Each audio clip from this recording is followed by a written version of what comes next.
Jack in the Box is offering up chicken-scented masks. Yeah, that's right. You can get a chicken-scented mask. A fried chicken scented face mask. It's like chicken, but it's not. I can't believe it. Smells like chicken, wears like a mask. I don't even know where you come up with something like this. I'm telling you, it really smells like chicken.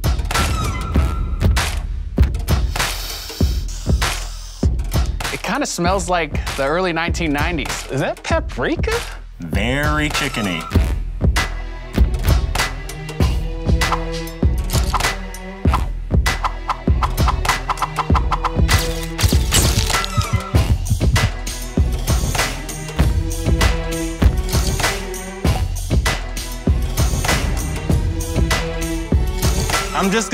I'm just gonna take this. All right.